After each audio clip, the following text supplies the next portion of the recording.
Good morning, everyone. Thank you for coming this morning. The 11th hour of the 11th day of the 11th month in 1918 is when the armistice ending World War I, the Great War, the war to end wars, was signed in Frankfurt, France. The significance of noting this moment in time, the 11th hour, the 11th day of the 11th month, is that the fighting continued until exactly that moment in time. Between midnight and the 11th hour of that day, 2,738 soldiers died. Originally that date, November 11th, was known as Armistice Day. Then in 1938, it was declared a legal holiday, which we celebrate annually as Veterans Day, a truly historical day and tradition in our country. Because World War I, the war to end wars, did not end up being exactly that. Since then, the United States have been involved in World War II, Korea, Vietnam, the Gulf War, Afghanistan, Iraq, and a multitude of smaller conflicts. Today, we Americans, young and old, focus our attention, celebrate, and pay tribute to the great heroism and sacrifice of our men and women who fought in all wars. We must recognize the importance of our veterans, the role they play and continue to play in our way of life in the United States, the country we love and enjoy. In addition to showing them respect every day, it's so important that we honor every veteran, those of yesterday and today, for their patriotism and willingness to serve and defend our country, possibly sacrificing their life for the common good. It's because of their courageous actions that we as Americans have this opportunity to assemble, as we're doing today, to express our beliefs, pursue our interests, enjoy freedom and speech, freedom of speech and religion, and the right to select our own government.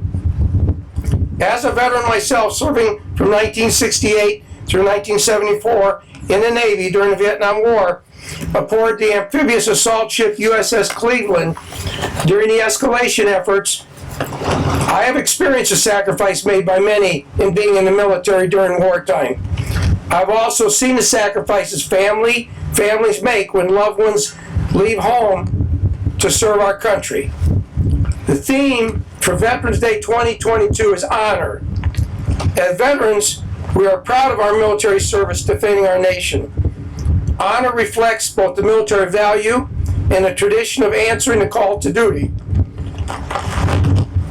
It is a great and distinct honor to serve, to protect our way of life and the Constitution of the United States of America. This is what brings us together today, to honor and remember all those who have answered the call of duty for our country. I'm going to take a moment to thank those who have made this event possible.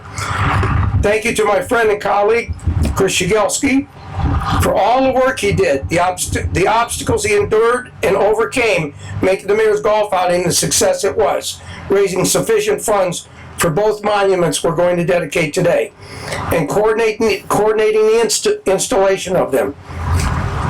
A large thank you to everyone who participated in the golf outing, those who played and those who conducted the event. Thanks so much to those who did not play but stepped forward and donated anyway. A huge thank you to Andy Scott and Marcus Electric for donating the labor and material, and to their crew who put in place what you see here before you today. Finally, thank you to Covance Memorials for their quality work on the basis of the memorials, and Family Express, who donated the flowers. Please forgive me if I've forgotten anyone, for truly I appreciate everyone who worked to put this together, as I do each and every one of you taking your time to be here with me today. Thank you to our veterans.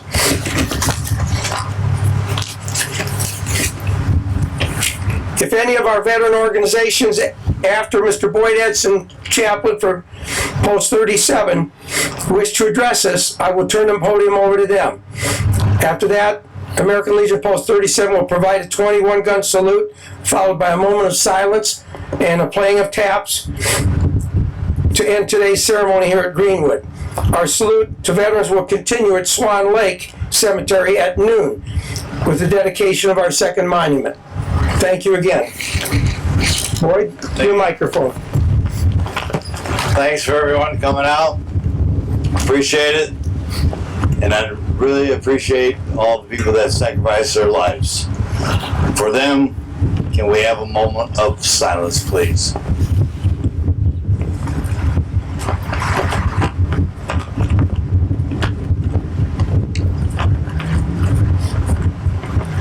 I thank you. It's up to you. Honor guard, feet up, forward, arm, feather ready, aim, fire, fire, fire, breathe and fire.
Thank you.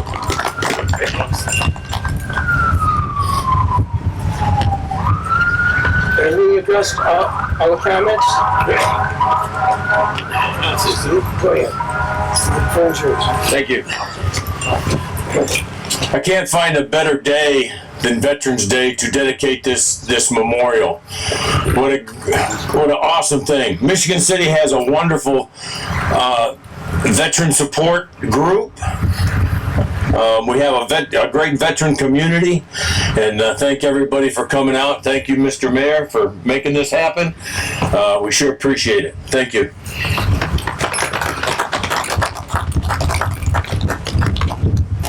We'll introduce Bob Johnson. Sing God Bless America. We're going to close the ceremony with Post 37 member Bob Johnson saluting us with song.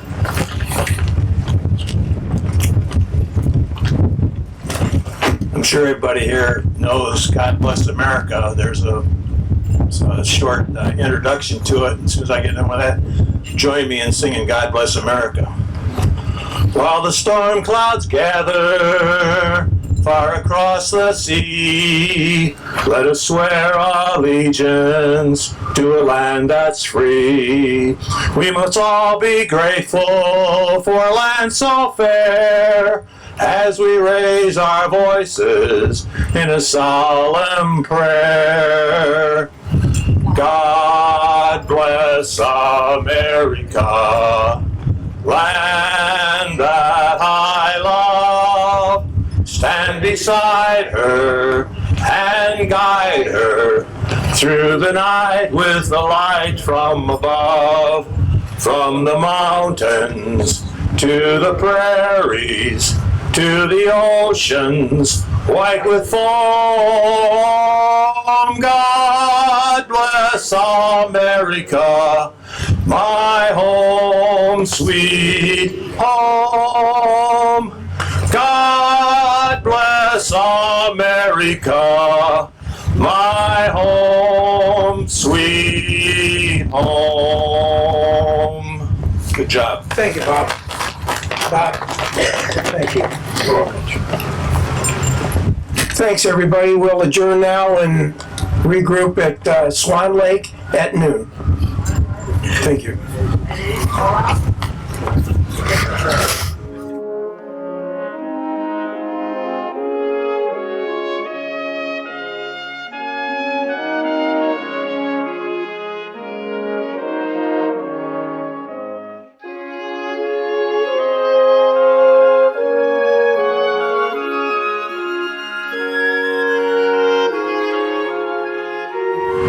American Legion Post 451 Commander Tracy LeVay. Tracy's father is buried here, and she requested to make the primary address. Commander? Good afternoon. Thank you all for coming. First off, I want to thank Mayor Dwayne Perry for allowing me this opportunity to personally thank all of my fellow veterans. This memorial is a beautiful reminder of all the veterans that have served this great nation. The service of America's veterans never truly ends. Even when they hang up their military uniforms for the last time, many still choose to protect us. Noah Chavez was one of them. After serving 5 years as a military police officer in the U.S. Army's 591st Military Police Company, Noah returned to his home state and graduated from the Indiana Law Enforcement Academy in May of 2022. As he drove past a restaurant last summer in Elwood, Indiana, he noticed an artist painting a large American mural covering the exterior of the building. Noah exited his patrol car and complimented the painter for his patriotic rendering. The two briefly conversed. The artist, Theodore Winters, thanked Noah for his military service. They then went about their business. A few hours later, Noah was tragically killed in the line of duty when a motorist allegedly shot him during a traffic stop. End of watch for Noah Chavez was July 31st, 2022. He was 24. After hearing the news about Noah, Theodore decided the mural would be dedicated to the fallen hero and veteran who gave everything in his community and country. Noah was the embodiment of service and sacrifice. He was not alone. The U.S. Justice Department estimates that 25% of law enforcement officers have a military background. Bravery and dedication to the community are common among veterans. Today is a day to honor all the men and women who have served in the U.S. military.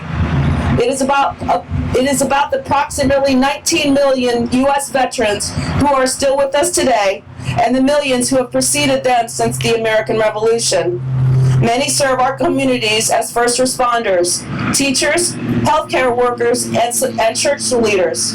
Some are business owners, farmers, company workers, or retirees. Veterans are a diverse group represented by men and women of every economic, ethnic, and religious background. They come from every state and territory, but are bound by one common commitment: to defend America with all their life if called upon. From fighting terrorism, defeating fascism, liberating slaves, veterans have a record of remarkable accomplishments throughout our nation's history. Military service is not for the faint of heart.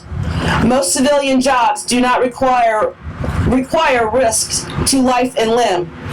No other occupation subjects employees to criminal charges for disobeying their boss. Unlike members of the military, civilians can live wherever they want and can quit whenever they want. Transitional challenges, the stress of military life, and the feelings of isolation all factor into suicide rate among veterans, which is more than 50% higher than that of non-veteran adults. The stigma of seeking help needs to end. If we are going to stop suicide, it is crucial that we look at this issue much differently than prior generations. If we wait for someone to make an attempt before we reach out, there is a good chance that it will be too late. Veterans value courage, and it takes courage to ask for help. We must be proactive. Ask and encourage veterans to seek help before they pass a point of no return. The bonds that we formed in the military are unlike any other. A good American Legion fosters an environment that helps and continues such bonds and creates new ones. Very few of us are trained counselors or mental health professionals. We are capable of listening, referring, and following up. The National Crisis Line still works, but now there's an even shorter number. It is 988, extension 1 for veteran. Most kindergartners know what 911 is for.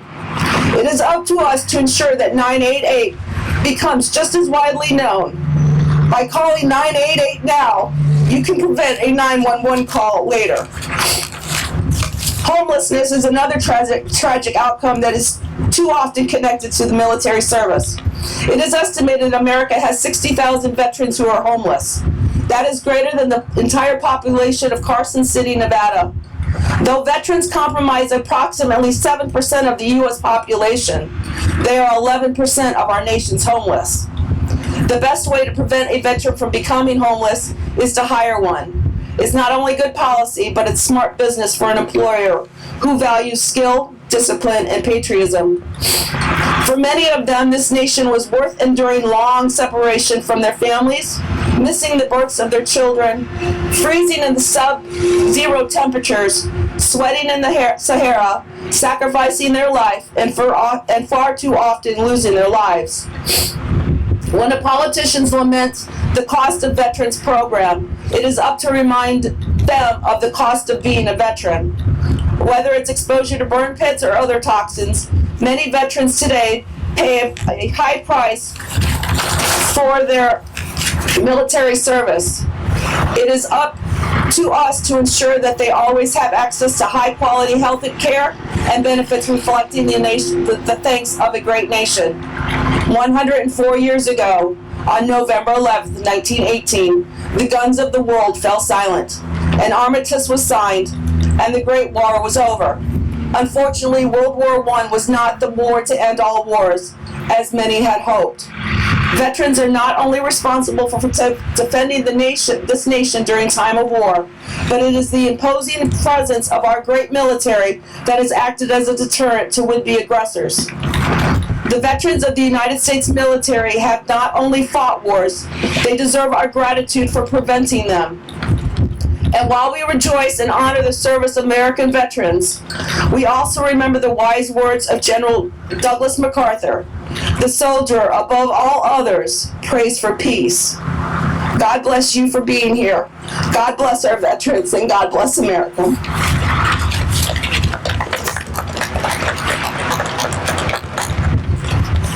Thank you so much, Commander.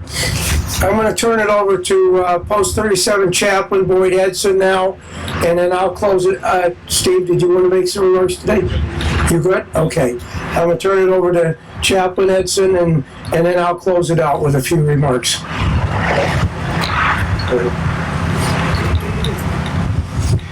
Thanks again for everyone coming out. I'm glad to see the happy faces, even though it's a sad day. I would like to again have a moment of silence.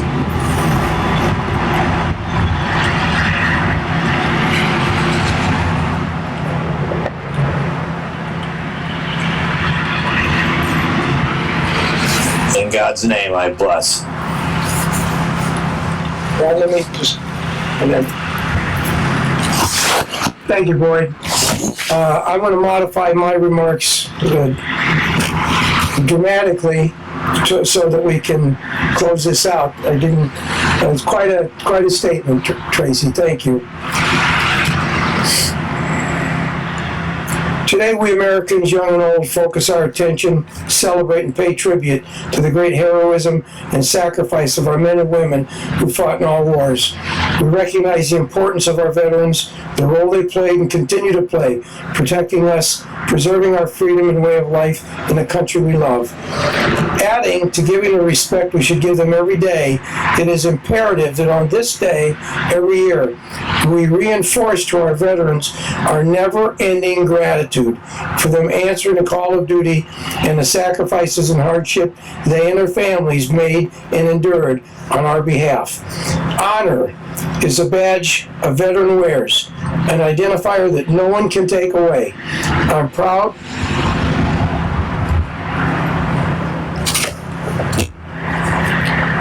but moreover humbled to address you today. Again, taking a moment to thank those who made this event possible. Thank to my friend and ally Chris Shigelski for orchestrating the golf outing a great success, ensuring the manufacturing and installation of these beautiful monuments. Thanks to all the Michigan City businesses and individuals who participated in my outing and those who did not play but contributed.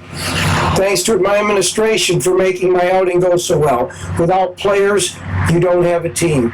Thanks Andy Scott and Marcus Electric for their donating the labor materials for the monument bases.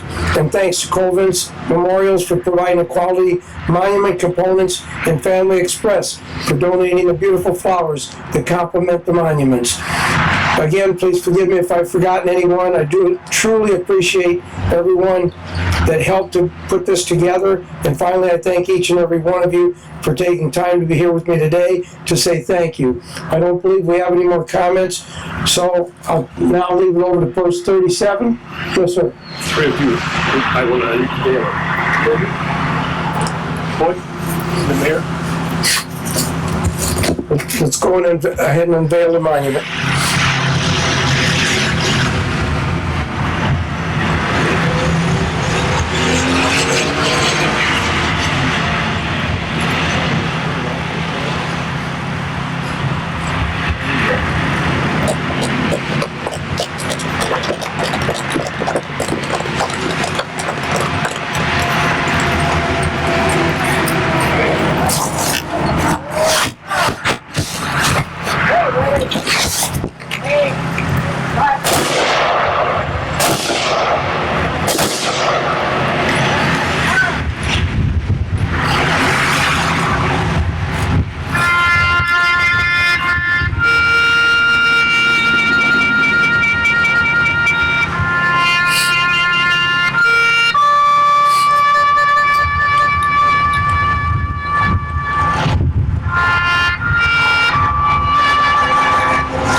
Thank you so much, everyone, for coming.